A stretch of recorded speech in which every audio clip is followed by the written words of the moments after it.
En una ocasión había una hormiga llevando sobre su espalda un fruto bastante pesado.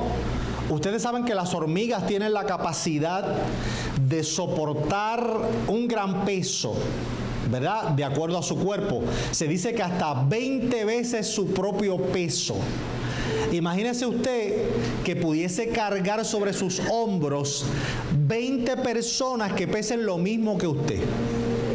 20 personas que pesen lo mismo que usted, así, uno encima del otro. Pues esa es la fuerza que tienen las hormigas. Esa es la capacidad que tiene una hormiga de llevar 20 veces su propio peso. O sea que pueden cargar bastante. Para nosotros es simplemente una hojita. Para nosotros es algo sencillo lo que ellas están arrastrando, pero para ellas es un peso enorme, que equivaldría a eso, 20 veces tu propio peso. Es bastante. Pues esta hormiguita llevaba este gran fruto sobre su espalda. Y de momento se encuentra este escarabajo que comienza a burlarse de ella, comienza a mofarse, comienza a hacerle bullying y a mofarse de la hormiga y del peso que estaba llevando. Y todos los días la hormiga salía a buscar comida, salía a buscar alimento, llevando un gran peso sobre su espalda, y se encontraba siempre en el mismo camino, a la misma hora, al escarabajo burlándose, mofándose, riéndose.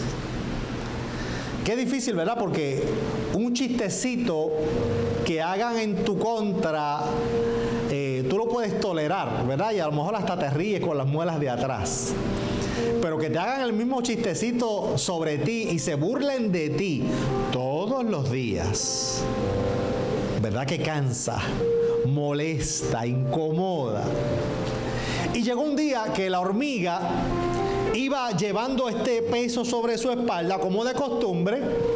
Ella ya venía preparada en su mente, pensando que se iba a encontrar ¿a quién? Al escarabajo, burlándose, mofándose. Pues no. Ella va por el camino y encuentra al escarabajo atorado, estancado en la resina de un árbol, y el escarabajo con sus patitas boca arriba tratando de escaparse, y la hormiga se detiene a observarlo. Y la hormiga observa que otros insectos comienzan a pasarle por el lado y decirle, otros insectos le dicen, bueno que te pase por ser un bullying, por mofarte de nosotros, por ser un burlador y por reírte de nosotros a cada rato y mofarte. Bueno que te pase. Y la hormiga, llevando el peso, viendo todo ese escenario, decidió hacer algo diferente. Suelta la carga que llevaba en su espalda, busca una pequeña rama para acercársela a las patitas del escarabajo, para que el escarabajo pudiera agarrar la rama, y la hormiguita comienza a alar. ¿Alar para qué? Para sacar al escarabajo de la prisión donde estaba. Y el escarabajo logra salir, logra escapar, y le dice a la hormiga, ¿por qué me rescataste? ¿Por qué me ayudaste cuando el resto de los insectos que yo constantemente me estoy mofando, constantemente me estoy burlando, ellos se hicieron de la vista larga, no me ayudaron, y tú te detuviste, soltaste tu alimento, me ayudaste para yo escapar? ¿Por qué lo hiciste? Y la hormiga le dice, mira, la contestación es sencilla, simple. Yo tengo la capacidad, le dice la hormiga, yo tengo el poder de llevar sobre mi espalda 20 veces mi propio peso. Yo tengo un gran poder de carga, yo tengo una gran resistencia. Mi espalda puede soportar mucho peso. Pero hay una sola cosa que yo no puedo soportar. se llama rencor. Si hay algo que mi espalda no soporta, si hay algo que yo no puedo cargar porque me aplasta, se llama rencor. Yo no estoy dispuesto a llevar sobre mi espalda el peso del rencor, el peso del coraje, el peso del odio. Yo prefiero ser libre. La Biblia le llama esto en ocasiones raíz de amargura. Raíz de amargura. Es este rencor, este coraje, este resentimiento que nosotros podemos muchas veces estar cargando sobre nuestra espalda. Todo lo que nosotros cargamos hace un gran peso en nosotros. Todo lo que nosotros cargamos sobre nuestra conciencia, todo lo que cargamos en nuestro corazón y en nuestra espalda, hace peso. Y todo lo que tú lleves que te haga peso, te hace más lento. No solamente te hace más lento, sino que llega el momento que te hace caminar con torpeza. Y no solamente eso, sino que llega el momento también que te paraliza, te detiene. Yo puedo sostener este micrófono, que de hecho pesa bastante este micrófono. Yo puedo sostenerlo así 15 minutos. ¿No me pesa? 20 minutos. Pero que yo esté en esta misma posición con este micrófono 1 hora, 2 horas, 3 horas, 4 horas, 8 horas yo en esta posición con este micrófono. ¿Qué usted cree? ¿Me pesa o no me pesa? Ahora no me pesa, pero el yo llevar tanto tiempo este micrófono en la mano, mientras más tiempo pase, más me va a pesar. Y usted va a ver que mientras más tiempo pase, la mano no va a quedar en esta posición. El brazo va a ir haciendo así, así, así, así y así, hasta que llega el momento que lo suelto, porque ya no voy a poder más. Eso sucede cuando llevamos el peso del rencor sobre nosotros. No solamente pesa, llega el momento que te hace caminar más lento, que te hace avanzar menos. Por eso la Escritura nos dice, el apóstol Pablo, despojándonos de todo peso que nos asedia, de todo pecado y todo peso que me asedia, todo peso que llevo en la espalda y me hace caminar más lento. Yo tengo que aprender a despojarme, yo tengo que aprender a deshacerme de todo rencor, todo resentimiento, todo pensamiento negativo que me hace caminar más lento. Deshacerme de eso. Y cuando me deshago de todo eso que me hace caminar lento, de todo lo que me pesa, yo puedo entonces correr con paciencia, correr con perseverancia la carrera que tenemos por delante. Puedo caminar más libre, puedo caminar al paso, no al paso mío, sino al paso de Dios, al paso del Espíritu Santo. En esta porción que leímos está esta gran historia real, historia verídica de un joven que sus hermanos querían matarlo. Un joven que sus hermanos querían matarlo. Usted sabe lo duro que es tú saber en tu corazón y en tu mente que tus propios hermanos, sangre de tu sangre, querían matarte, querían acabar con tu vida. Y tú vivir con eso en tu mente y en tu corazón es duro. No un hermano, no 2 hermanos, no 3 hermanos. Eran muchos.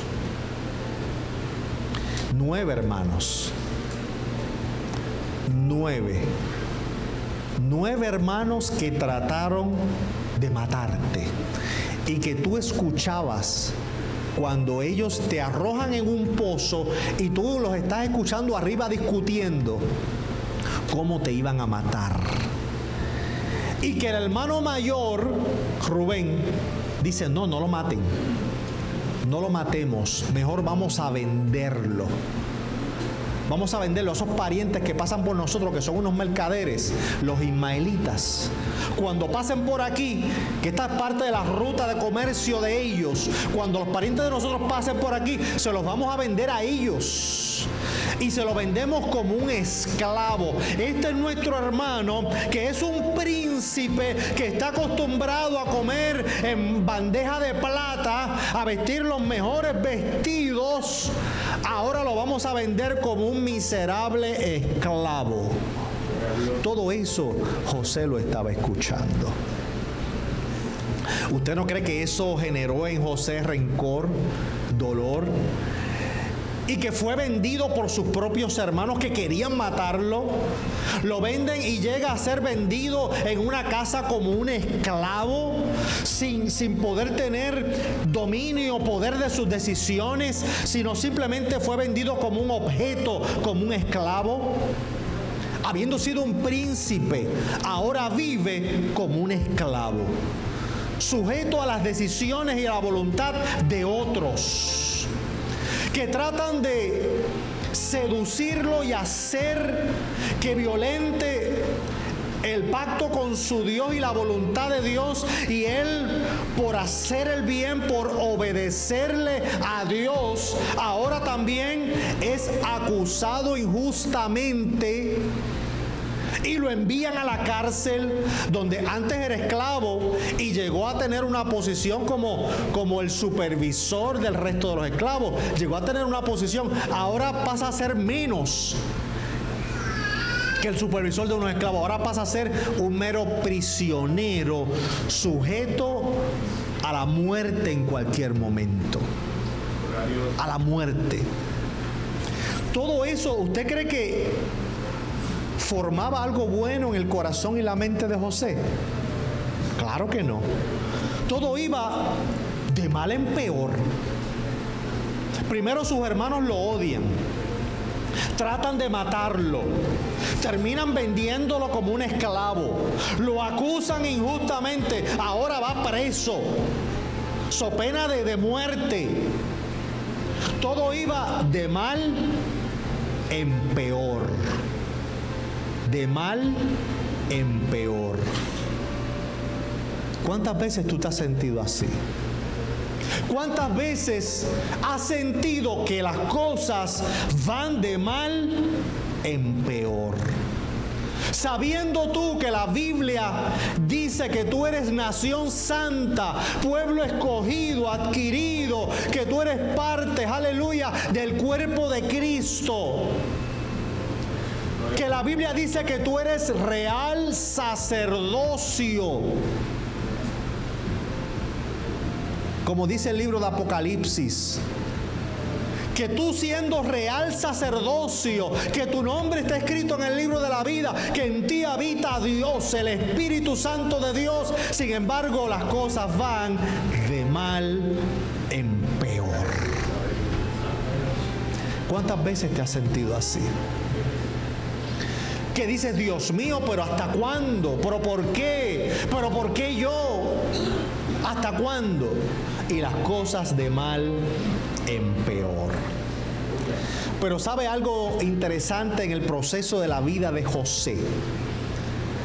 Que podemos ver en la historia de este hombre, que José no permitió en ningún momento que las circunstancias lo marcaran a él, sino que él marcaba las circunstancias a su alrededor. Porque la Biblia dice que después de haber sido odiado por sus hermanos, que trataron de matarlo, que lo vendieron como un esclavo, llega a la casa de Potifar. Y en vez de él mostrar odio, coraje, resentimiento, en vez de él mostrar esta actitud de que estaba hastiado de la vida, porque lo único que había recibido era rechazo y odio, no.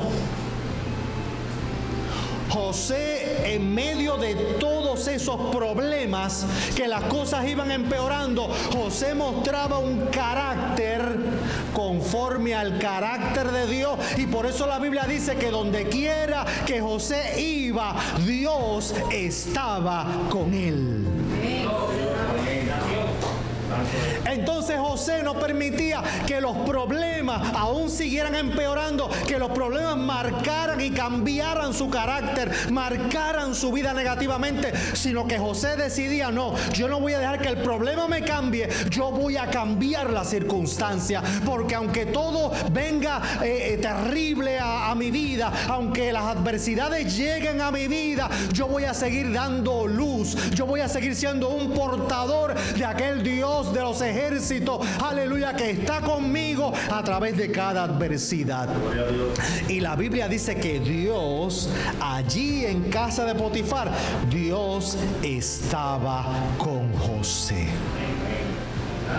¿Por qué Dios estaba con José? Porque el corazón de José no se contaminó. ¿Cómo lo sabemos? Bueno, por la actitud que él tuvo ante la seducción de la esposa de Potifar. Él muy bien tenía la excusa para pecar contra Dios. Cuando la doñita trata de seducirlo, aquella señora que era una cougar, que se llama, las doñitas que buscan los nenes, una cougar. Cuando la doñita lo seduce, él tenía todas las excusas que él pudiera haber tenido. La vida a mí me ha maltratado, mis hermanos me odiaron, trataron de matarme, Dios se olvidó de mí. Dios permitió que yo saliera de la casa de mi padre, donde era un príncipe, para terminar siendo un esclavo. El Señor se olvidó de mí, ahora yo me voy a olvidar de Él. ¿Tenía la excusa? Claro. ¿Podía justificarse? Claro. Pero él decidió lo contrario. En medio de la infidelidad de sus hermanos, él decidió permanecerle fiel a Dios. Aunque lo atacaron y lo odiaron, él siguió amando a Dios. Él no se convirtió en un maltratante porque a él lo maltrataron. Él no se convirtió en un traidor porque a él lo traicionaron. Él no se convirtió en un abusador porque de él abusaron. Él siguió mostrando el carácter de un hijo de Dios. Y en medio de estar rodeado de tanta adversidad, coraje y odio, él escogió y decidió seguir amando al Señor. Y por eso la Biblia dice que Dios estaba con José. Y entonces ahora vemos que todo lo que José comienza a hacer en casa de Potifar, Dios lo bendecía. Cuando don Potifar quería tomar café, nadie hacía el café mejor que José. Cuando Potifar quería que José preparara, que los esclavos le prepararan la cena, nadie preparaba la cena mejor que José. Cuando había que hacer algún quehacer en la casa, de todos los esclavos que había, nadie lo hacía mejor que José. Porque él decidió que en medio de donde él estaba, él ser una persona de excelencia, él hacer lo mejor posible. Si Dios me ha puesto a barrer, pues nadie va a barrer mejor que yo. Si Dios me ha puesto a limpiar ventanas, nadie va a limpiar ventanas mejor que yo. Si Dios me ha puesto a limpiar zapatos, nadie va a limpiar los zapatos mejor que yo. Lo que Dios te haya puesto a hacer, tú procura hacerlo con excelencia. La Biblia dice que todo lo que Dios ponga en tus manos para hacer, hazlo bien, hazlo como para el Señor, porque no estás mirando que aquel está más alto que yo, aquel gana más que yo, aquel está en mejor posición que yo. No, eso no me interesa. Lo que me interesa es que Dios me ha puesto aquí y yo voy a ser mejor en lo que Dios me ha puesto. De eso se trata la excelencia y el crecimiento, y no permitir que tu corazón se contamine por las adversidades y por las cosas. El tú utilizar todo lo que llega a tu vida, utilizarlo para construir algo bueno, construir algo de bendición, y no justificarnos en las cosas negativas que ocurren a nuestro alrededor para nosotros ser distintos a lo que Dios quiere. No dejarnos contaminar, no dejarnos cambiar. Así que esa fue la decisión de José.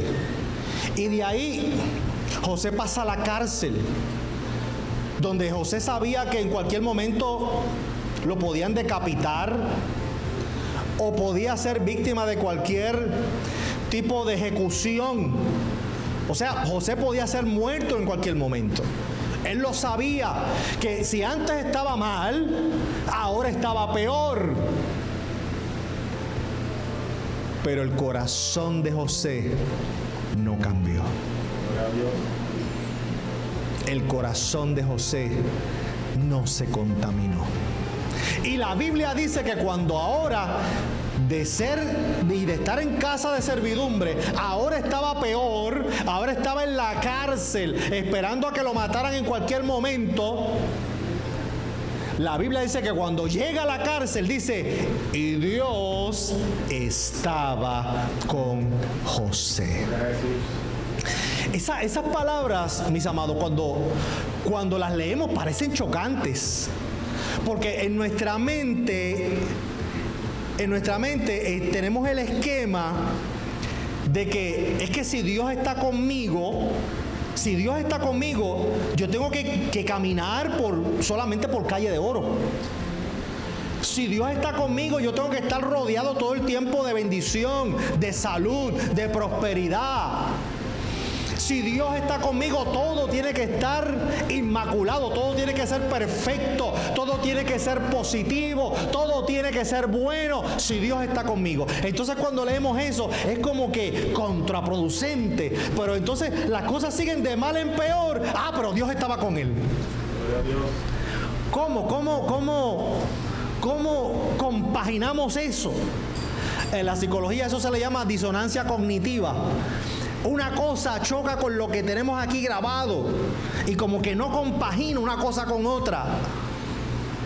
Pero es que Dios, a pesar de que todo iba de mal en peor en la vida de José, José mantenía su corazón íntegro, Dios estaba con él, y donde quiera que José estaba haciendo algo, Dios lo bendecía, Dios lo prosperaba de menos a más, y Dios lo elevaba en un sitial alto. Esa es la gran diferencia de que porque las cosas a nuestro alrededor parezcan negativas y que parece que no nos quitan el guante de la cara y que no terminamos un problema cuando llegan 5 más, parece que Dios se olvidó de mí, parece que Dios me dejó, parece que Dios me abandonó. No, es que nosotros debemos mantenernos que en medio de cada adversidad, aunque las cosas sigan empeorando, no permitir que esas situaciones y circunstancias me cambien el carácter, cambien mi forma de ser y me quiten la fe.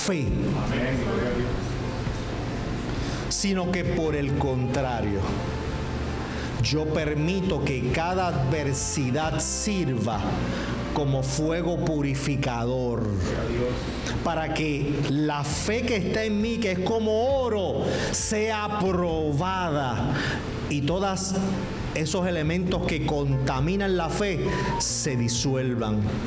Y que no importa lo que Dios permite y donde yo esté y lo que Dios haga que yo opere o que sea útil, que yo sea el mejor y que Dios se glorifique en mi vida. Cuando permitimos que Dios y que su Espíritu Santo siga reinando en nuestro corazón, no importa dónde estemos, casa de servidumbre, en la cárcel, el Señor estará con nosotros. Y todo lo que hagamos, el Señor lo va a prosperar. Donde quiera que estés, vas a alumbrar. Donde quiera que estés, vas a dar testimonio. Donde quiera que estés, se va a ver que tú eres diferente, que tú eres distinto, que estás resaltando, no porque tienes luz propia, sino porque estás proyectando la luz de Cristo que está en tu corazón. Entonces, José llega a la cárcel. Y ahí en la cárcel, usted conoce la historia, ¿verdad? Las personas que José tenía un don especial. Y era el don de interpretar sueños. José era un soñador. Y entonces, ese talento que Dios le había dado a José, José lo utiliza allá en la cárcel. Usted sabe la historia del copero, el panadero. El asunto es que José le interpreta sueños al copero y al panadero, y los sueños y la interpretación que José le dio se cumple al pie de la letra. Se cumple al pie de la letra. El panadero es decapitado y el copero llega de nuevo a ofrecerle el vino al faraón. Y yo me imagino, yo pienso, la escritura no lo dice, pero solamente hay que tener dos dedos de frente para pensar de que obviamente José, al ver esos resultados, ¿qué José pensaría? Ahora sí que este hombre, el copero, recuperó su trabajo. Ahora le va a decir al faraón cómo recuperó su trabajo. Que fue que él tuvo un sueño y que yo se lo interpreté. Ahora este hombre le va a hablar de mí. O sea que yo, en menos de 5 días, ya yo voy a estar fuera de la cárcel. Cuando pensamos con sentido común, muy probablemente eso fue lo que José pensó. Este hombre en menos de 5 días va a hacer que a mí me saquen de aquí. Pero no fue así. Pasó el tiempo. Y pasó el tiempo, y pasó el tiempo. En ese tiempo tal vez José pudo haber pensado, ahora sí que Dios se olvidó de mí. La única oportunidad que yo tenía de salir de aquí, la única oportunidad que tenía, ya se fumó. Ya han pasado meses, este hombre tiene que haberse olvidado. Y de hecho se olvidó de mí, porque si saliendo de aquí lo primero que hizo no fue hablarle de mí al faraón, ya este hombre se olvidó. Este hombre es un malagradecido. Se olvidó. Ahora yo voy a pudrirme aquí en la cárcel. Eso es lo que José hubiera pensado. Sin embargo, pasa el tiempo y pasa el tiempo. Y la Biblia dice que un día Faraón tuvo un sueño. Y que en ese sueño nadie se lo podía interpretar. Ni los consejeros, ni los adivinos, ni los sabios. Y entonces el copero se acordó. ¿Sabrá Dios cuánto tiempo había pasado? Que el copero, al pasar el tiempo, se acuerda. Cuando el faraón tiene el sueño que nadie se lo puede interpretar, se acordó que allá en la cárcel había un muchacho que le interpretó un sueño a él, y que gracias a eso pudo obtener su libertad. Vemos que muchas veces, mis amados, el proceso de Dios en nuestra vida se extiende y se sigue extendiendo. Y cuando pensamos que ya se acabó la prueba, se acabó la angustia, se acabó el problema, se acabó la situación, el tiempo de Dios se extiende. El proceso de Dios se sigue extendiendo. El asunto es que José logra salir. Dios lo pone en gracia.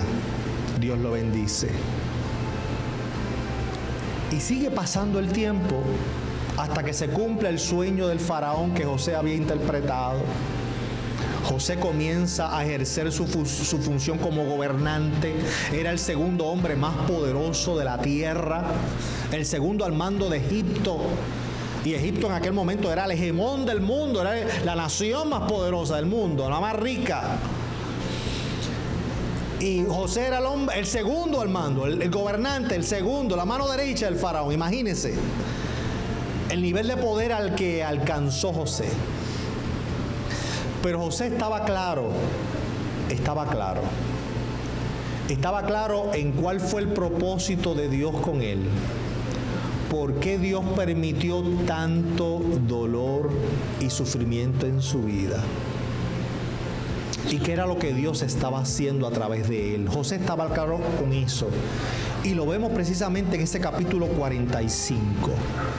Cuando él se encuentra con sus hermanos y él se revela su identidad con sus hermanos, y llorando con ellos les dice: no se entristezcan, ni sientan angustia, ni les pese a ustedes haberme vendido a los ismaelitas. No se angustien porque ustedes me vendieron. No se angustien porque ustedes me odiaron. Ustedes trataron de matarme. Ustedes me vendieron. Fui vendido como un esclavo. Injustamente después terminé en la cárcel a punto de que me mataran. Y pasaron los años yo en la cárcel. No se angustien de mi dolor ni de mi sufrimiento, pues para preservar la vida de muchos, Dios me pasó por todo este proceso. El dolor, el sufrimiento que yo experimenté ha sido para yo bendecir a muchos. José le encontró propósito a su dolor. José le encontró propósito al sufrimiento. José le encontró propósito a la prueba que él había estado pasando por años. Y eso le dio a José paz. Eso le dio a José tranquilidad. Y eso le dio a José perdón. Y la capacidad de él perdonar. La capacidad de él decir: Dios me hizo olvidar. La capacidad de él poder decir: Manasés, Dios me hizo olvidar de todo el dolor y el sufrimiento que yo viví. Todo lo que me ocasionaron mis propios hermanos. 9 hermanos que trataron de matarme. Todo ese dolor, Dios me hizo olvidar. Los perdono. Manasés, Dios me hizo olvidar. Y es que perdonar precisamente es que tú recuerdas lo que te hicieron, pero ya no te duele. Recuerdas lo que pasó, pero no te duele. Recuerdas cómo te lastimaron, cómo te hirieron, cómo abusaron de ti, pero no te duele. Cuando llegue ese momento podemos decir: Manasés, soy libre. No llevo sobre mi espalda el peso del rencor. No llevo sobre mi espalda ninguna raíz de resentimiento, ninguna raíz de amargura. No llevo sobre mi espalda ningún tipo de peso. Vaya ahí conmigo, ahí sentadito, la carta del apóstol San Pablo a los Romanos. Romanos capítulo 12. Romanos capítulo 12. ¿Qué nos dice la Biblia en cuanto al resentimiento, en cuanto al perdón, en cuanto al dolor? ¿Qué nos dice la Biblia en cuanto a llevar ese gran peso sobre nuestra espalda? ¿Qué nos dice la Biblia, la Escritura sobre eso? Romanos capítulo 12. Vaya conmigo al verso 14. Verso 14. Voy a leer de la Nueva Versión Internacional. Verso 14, bendigan a quienes los persigan, bendigan y no maldigan. Aquel que te está haciendo la vida difícil, aquel que te está hablando a tus espaldas y está hablando mal de ti, aquel que te está lastimando, aquel que está procurando hacerte daño, aquel que está hablando mal de ti para que tú pierdas tu empleo, aquel que está hablando mal de ti, aleluya, para hacerte daño. La Biblia te dice, bendícelo. Eso es fuerte. Oiga, eso es fuerte, porque nuestras emociones están envueltas, nuestro dolor está envuelto. Dios me está diciendo que aquel que me está lastimando, aquel que me hace llorar, aquel que me hace sufrir, aquel que me angustia, Dios me está diciendo, bendícelo.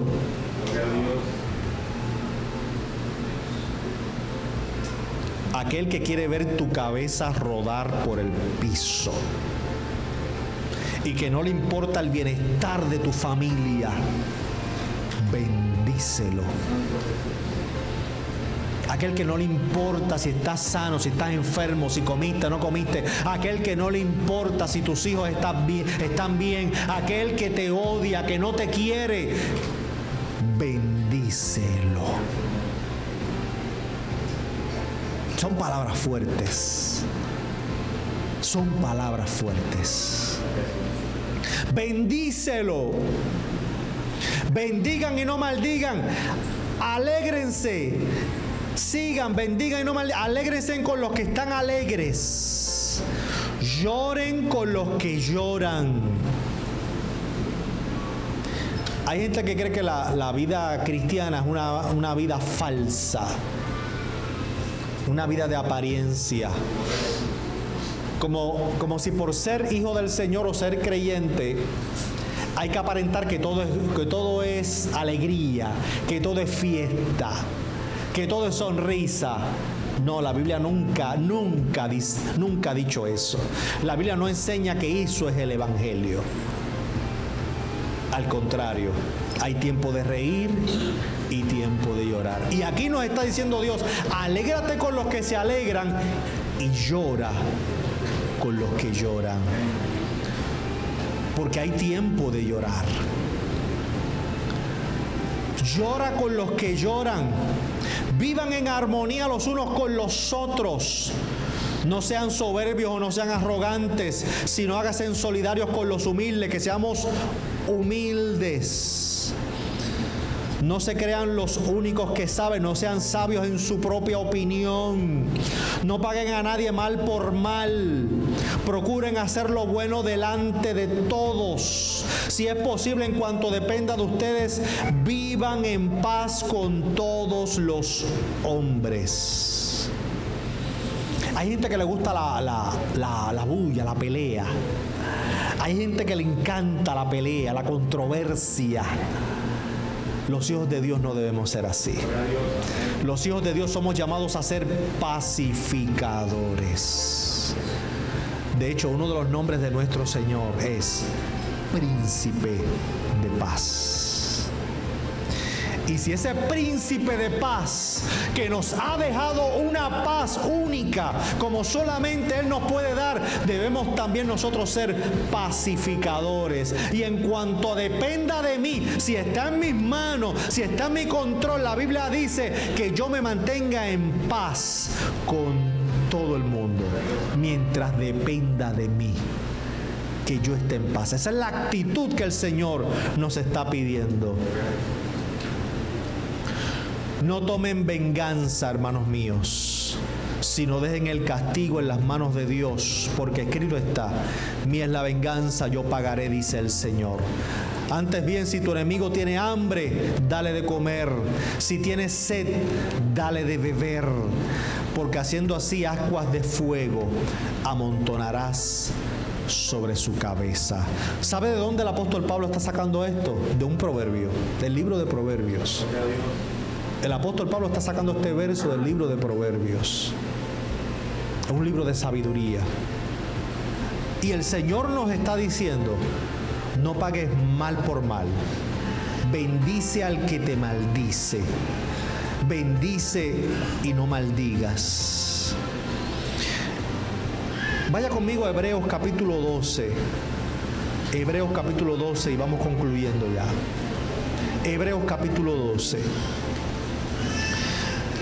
Hebreos capítulo 12, verso 15. Y les leo de la versión Biblia de las Américas. Hebreos capítulo 12, verso 15. Mirad bien, de que nadie deje de alcanzar la gracia de Dios. Mira cómo el apóstol comienza su consejo. Mantente pendiente, que no dejes de alcanzar, que dejes de alcanzar la gracia de Dios en tu vida.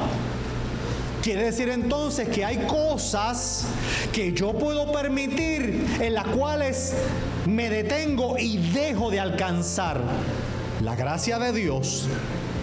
Porque si me está diciendo, mira bien de que nadie deje de alcanzar, si alguien deja de alcanzar algo, era que lo estaba alcanzando. Alguien estaba alcanzando algo y de momento lo dejó de alcanzar. Ese es el sentido de la oración, esa es la lógica. Que alguien estaba alcanzando algo y ahora dejó de alcanzarlo. Y dice que alguien no deje de alcanzar, que alguien deje de alcanzar la gracia de Dios.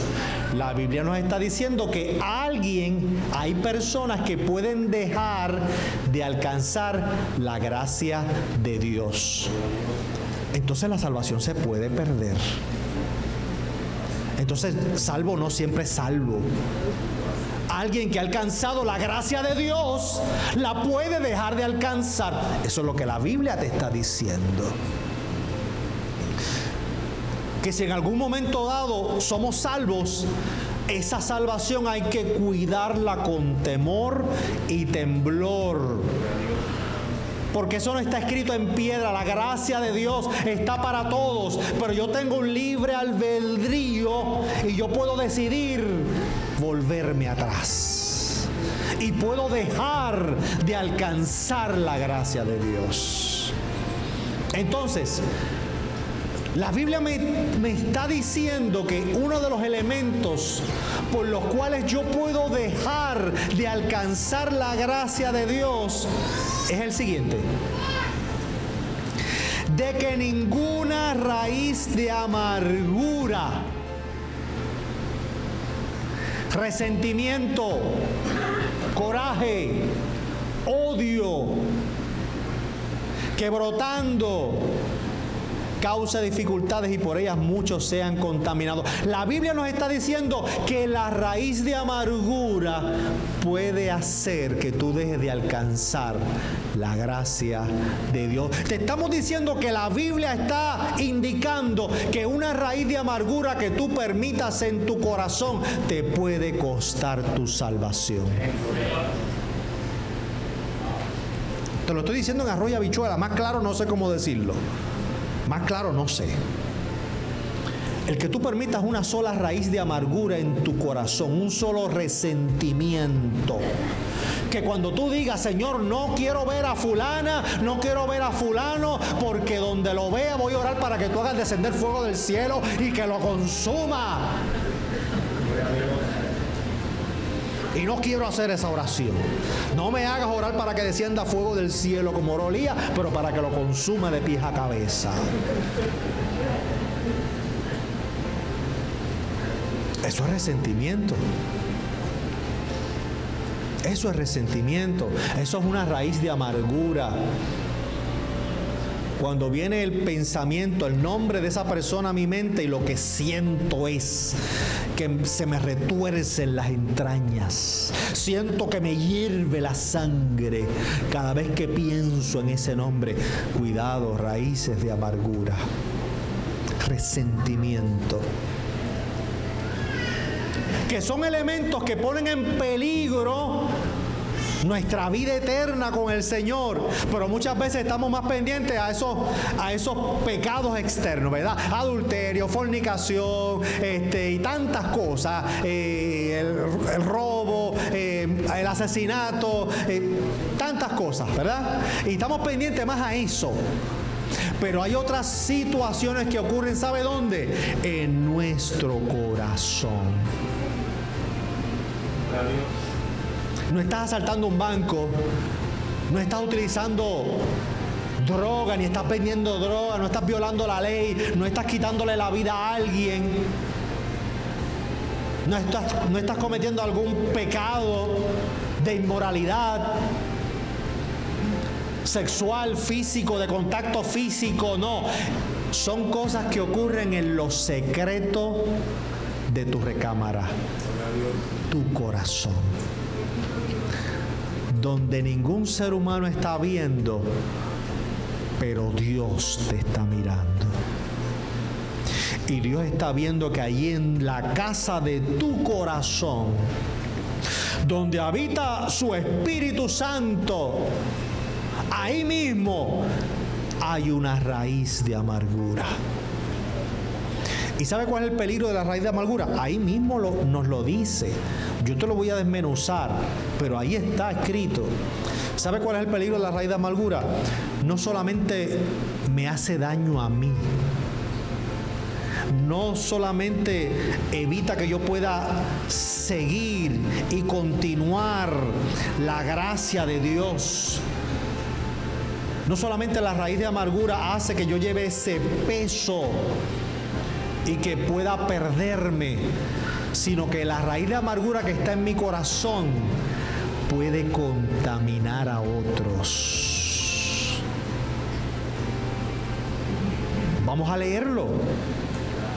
De que ninguna raíz de amargura brotando cause dificultades y por ella muchos sean contaminados. Cuando esa raíz de amargura yo la dejo en mi corazón, esa raíz de amargura va a brotar. ¿Cómo brota? A través de mis palabras, a través de mis acciones. Y todo el que está a mi alrededor comienza a escuchar que fulano te hizo qué, que fulana te hizo qué. Pues mira, yo jamás iba a pensar que fulana era así. Yo jamás iba a pensar que fulano era así. Ya estoy contaminando a otros. Esa raíz de amargura ya brotó y ya estoy contaminando a otro. Ya estoy hablando mal de otro. Y el que me está escuchando dice, yo jamás iba a pensar que fulana era así. Jamás me iba yo a imaginar que era de ese tipo de persona. A la verdad que es malo, es mala, a la verdad que es un sinvergüenza, a la verdad que es terrible. Y entonces ahora el que se contaminó ya creó, ya recibió el germen, la semilla de la raíz de amargura. ¿Y qué va a hacer? Ahora encontró un terreno fértil en ese corazón y ahora va a brotar y va a seguir contaminando. Eso es lo que hace una raíz de amargura. Una raíz de amargura. La raíz de amargura lo que hace es que contamina para matar, contamina para dañar. ¿Dañar qué? Dañar la imagen de otra persona que está hecha a imagen de Dios, que Cristo dio su sangre en la cruz del Calvario, también por esa vida, aleluya, que merece también gracia, merece misericordia, merece perdón, pero yo con el germen de la raíz de amargura estoy asesinando su imagen. Estoy matando y estoy contaminando y estoy pisoteando a aquel o a aquella por quien Cristo dio su vida en la cruz. Cuando aprendemos a ver, mis amados, cada ser humano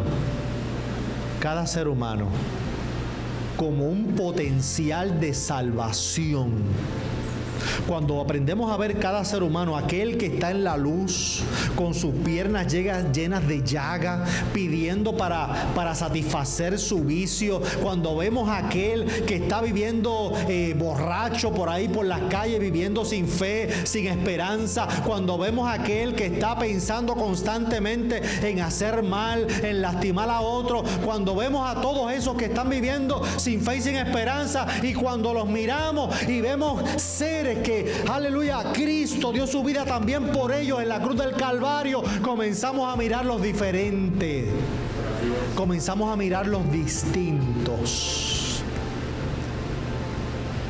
Ya no estamos viendo al ciego, ya no estamos viendo al cojo, ya no estamos viendo al adicto, ya no estamos viendo al borracho, ya no estamos viendo al adúltero, ya no estamos viendo al sicario, ya no estamos viendo al narcotraficante. Ahora estamos viendo una nueva criatura que ha sido lavada por la sangre del Cordero. El que no tiene a Cristo y que simplemente es un religioso, siempre deja las etiquetas. Y Dios quita las etiquetas. Dios quita las etiquetas. Pero los religiosos y el que vive sin fe y sin esperanza deja las etiquetas. Le gusta dejar las etiquetas, porque a través de las etiquetas sigue humillando, a través de las etiquetas sigue aplastando, a través de las etiquetas sigue pisoteando. Entonces Cristo sana al ciego, el ciego llega al templo. Y cuando llega el que era ciego, que ahora está viendo, y ven que está viendo, ¿sabe cómo lo decían diciendo? El ciego. Mira, llegó el ciego. Porque quienes estaban viéndolo eran los religiosos, los fariseos, los escribas. Pero es que ya no era ciego, porque Dios le dio la vista. La etiqueta de ciego, Cristo se la quitó, y el ciego tiene que, aleluya, alzar su voz y decir: no, espérate, yo era ciego, yo tenía la etiqueta de ciego, pero ahora Cristo me hizo ver, ahora tengo visión, ahora soy un hombre, aleluya, lavado por la sangre de Cristo, ahora yo soy nueva criatura. Yo era ciego, pero ahora puedo ver. Pero el que vive sin fe y el religioso lo va a dejar con la etiqueta y va a decir: mira, ese se convirtió, pero cuidado, ese se convirtió, pero no confíes mucho, ese se convirtió, pero no te descuides,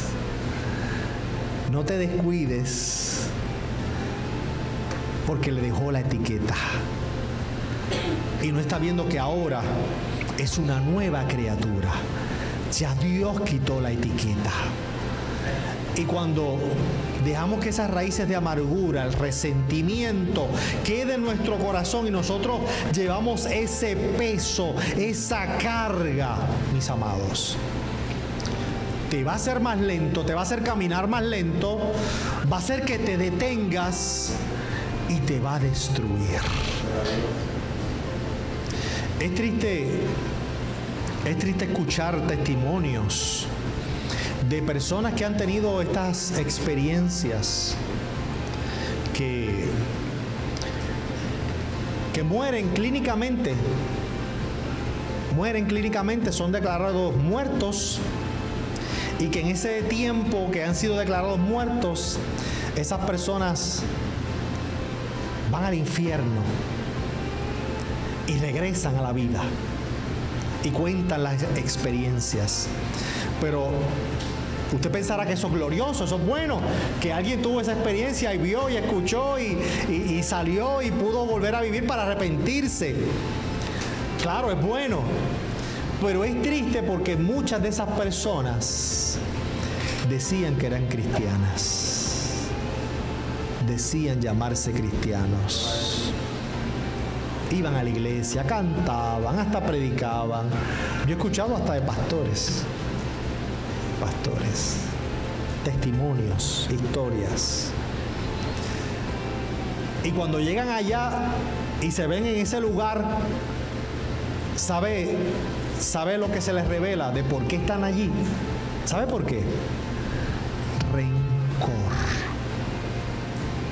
resentimiento. Van a la iglesia, pero no le hablan a sus padres. Van a la iglesia, pero no le hablan a sus hermanos de sangre. Van a la iglesia, pero tienen pleito constante con el vecino. De dimes y diretes, guerra constante con el vecino. Van y se congregan, pero tienen raíces de amargura en su corazón. Y a la hora de la verdad, cuando tienen que entregar su alma, se encuentran en el lugar que menos esperaban, por resentimiento. Mire lo serio que es el resentimiento, la seriedad que tiene el bregar y trabajar con las raíces de amargura. Nuestra salvación está en juego. Recuerde que cada raíz de amargura, o una raíz de amargura que usted tenga en su corazón, es un obstáculo en su vida espiritual, es un obstáculo en su caminar cristiano. Y nosotros debemos tener un corazón limpio, agradable a Dios. No tener ninguna situación con nadie, ni justificar nuestro dolor maltratando a otros, echándole la culpa a otros. Hay gente que vive la vida repartiendo culpas. Yo no soy feliz porque mis padres no me dejaron ser feliz. Yo nunca logré el éxito en la vida porque tuve unos padres castrantes, una familia castrante que me limitaba y me insultaba y me maltrataba. Hay gente que vive repartiendo culpas. Cuando realmente tú tienes la capacidad de tomar decisiones, te maltrataron, sana. Te hirieron, perdona. Te derribaron al piso, levántate. Pero no te quedes ahí justificando que es que no te dieron las oportunidades, que es que no te amaron, no te brindaron todo el amor del mundo, que es que te maltrataron tanto y por eso te quedaste en el suelo. No repartas culpa, que sí que te maltrataron y cada cual pagará por su pecado, pero te toca a ti levantarte, te toca a ti, aleluya, mirar a la cruz del Calvario y decirle: Señor, sana mi corazón. Espíritu Santo de Dios, toma control de mi vida te pertenece a ti, y comienza a caminar en dirección del caballero de la cruz. Comienza a caminar mirando al blanco de la soberana vocación. Eso te toca a ti. Pero mientras sigamos repartiendo culpas, ahí te vas a quedar. Te quedas en el suelo. Dejemos de repartir culpas. Que hubo gente que sí que lo hizo mal, sí lo hicieron mal, pero tú tienes que levantarte. Levántate. Permite que el Señor saque de raíz todo resentimiento y raíz de amargura en tu corazón. ¿Sabe que cada milagro que Jesús hacía, iba precedido de un comando? Sí, los milagros no eran automáticos.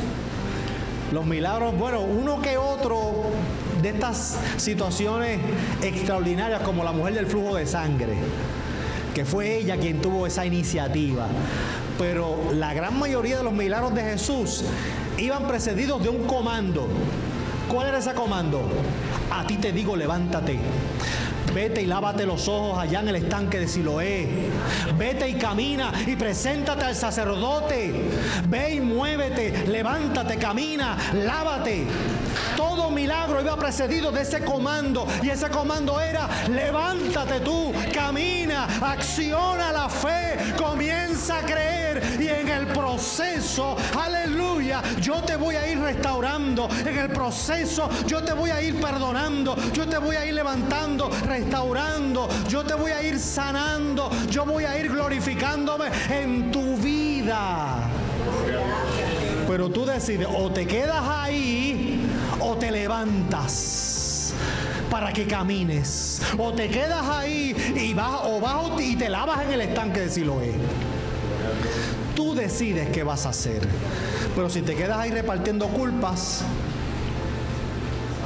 el milagro no va a llegar. No te vas a restaurar. No vas a caminar, no vas a ver, no vas a recibir esa gloria de Dios que Él tiene para ti. Así que nos toca a nosotros, cuando nos demos cuenta que esa raíz de amargura está ahí, mire, con el Espíritu Santo, echarle ese herbicida y decirle: Señor, quita de mi corazón toda raíz de amargura, todo resentimiento. Yo quiero amar al que me odia. Señor, yo quiero bendecir al que me maldice. Yo quiero ser de bendición a aquel que está deseoso de pasarme por encima como una alfombra, pisotearme, escupirme. A ese mismo, Señor, yo quiero bendecirlo, pero necesito de la ayuda de tu Espíritu Santo. Es duro, eso es duro, pero ese es el Evangelio. Ese es el Evangelio. El Evangelio de que cuando llevaban a los cristianos para ser devorados por las fieras en el Coliseo, no se rebelaban con espadas y lanzas contra los soldados romanos. Ellos eran llevados, soltaban las fieras, ellos se abrazaban y cantaban. Y cantaban. ¿Quién hace eso? Solamente alguien que tenga el Espíritu Santo de Dios. Eso no lo hace cualquier persona. Eso no lo hace cualquiera. Eso lo hace solo el que tiene el Espíritu Santo de Dios. ¿Y quién puede bendecir al que maldice? Solamente alguien que tenga el Espíritu Santo de Dios. Y ustedes lo tienen. Por eso ustedes están aquí. Ustedes lo tienen. Y si ustedes lo tienen, entonces vamos a permitir que ese Espíritu Santo que está en nosotros elimine de raíz todo resentimiento y raíz de amargura. Cierre sus ojos conmigo ahí. Y yo le invito para que usted ponga la mano en su corazón, con sus ojitos cerrados. Ponga la mano en su corazón. Y el Espíritu Santo que está aquí presente y que está aquí en usted, mientras usted pone la mano en su corazón, vamos a orar para que el Espíritu Santo arranque de su corazón todo resentimiento. Mire, así sea un resentimiento oculto, de esos resentimientos que vienen ocultos del pasado, que muchas veces no salen a la luz, pero hay circunstancias en la vida que salen a la luz. Esos resentimientos del pasado, de lo que dijo mi papá, lo que dijo mi mamá, lo que dijeron mis hermanos, lo que me hizo mi pareja, lo que me hizo mi primo, lo que me hizo el vecino, lo que me hizo el compañero, sea quien sea. Vamos a orar para que el Señor arranque de raíz todo resentimiento. No queremos ninguna raíz de amargura en nuestro corazón. Padre, en el nombre de Jesús, estamos delante de tu presencia, oh Dios eterno, en esta hora. Padre, y estamos, Señor, implorando y pidiéndote, Señor, que en este momento, Dios del cielo, cualquier resentimiento que haya en nuestro corazón, cualquier raíz de amargura, aún sea un resentimiento oculto, Señor, que muchas veces está oculto en nuestra mente, en nuestros pensamientos, pero sale a la luz en algunas situaciones de la vida, sale esa expresión por nuestros labios de que por culpa de mi mamá, por culpa de mi padre, por culpa de mi familia, por culpa, esos resentimientos ocultos que salen en ocasiones. En esta hora, Dios del cielo, yo te pido en el nombre de Jesús que en este momento tú arranques de nuestro corazón toda raíz de amargura, todo resentimiento, oh Dios del cielo, de tal manera que podamos ser libres en esta hora, libres de todo dolor del pasado, libres, Señor, de toda angustia, tristeza ocasionada por cualquier resentimiento, sea quien sea que me haya lastimado, sea quien sea que me haya herido, sea quien sea que me haya ocasionado dolor y sufrimiento, Señor. Yo lo perdono, yo la perdono, sea lo que sea, Señor, sea el sufrimiento que me haya ocasionado, haya sido con palabras insultantes, haya sido con palabras de maldición, haya sido con algún acto, sea lo que sea y quien sea, en esta hora, Señor, yo te lo presento y lo perdono. Menciono su nombre en esta hora. Menciono su nombre. Te muestro quién es. Y lo perdono, Señor. Y te pido, Dios del cielo, que tu Espíritu Santo en esta hora derrame un bálsamo de consuelo, de tal manera que yo pueda ser libre y salir de esta casa habiendo perdonado. Que yo pueda salir hoy de esta casa totalmente libre, sin ningún tipo de resentimiento, Señor. Que ninguna persona de mi pasado, mi presente, de aquí en adelante me va a causar angustia o dolor con el simple hecho de su recuerdo. Porque soy libre, Señor. Soy libre, Dios. Tu Espíritu Santo me hace libre. Tu Espíritu Santo me liberta, Dios. Y soy libre, Padre. Que cada lágrima que yo derrame sea, Señor, sea dolor que está saliendo de mi interior. Que cada lágrima que yo derrame, Señor, sea dolor que sale de mi corazón. Porque yo perdono, Dios. Perdono pasado, perdono presente. Y lo que me puedan hacer en el futuro, Señor, estoy listo, estoy preparado, Dios del cielo, para exclamar esas palabras que tu Hijo Jesús dijo en la cruz. Perdónalo, Señor, no saben lo que hacen. Y exclamar esas palabras que también Esteban dijo en su martirio. Aquellos que lo apedreaban y le causaban dolor, no le tomes en cuenta, Señor, este pecado. Yo estoy listo y preparado, Dios, para tener la actitud de perdonar, porque tú me perdonaste a mí primero. Tú me perdonaste a mí, Señor, y echaste todos mis pecados en las profundidades del mar, para no acordarte nunca más de ellos. Ahora yo no quiero acordarme nunca más, Señor, del dolor y el sufrimiento.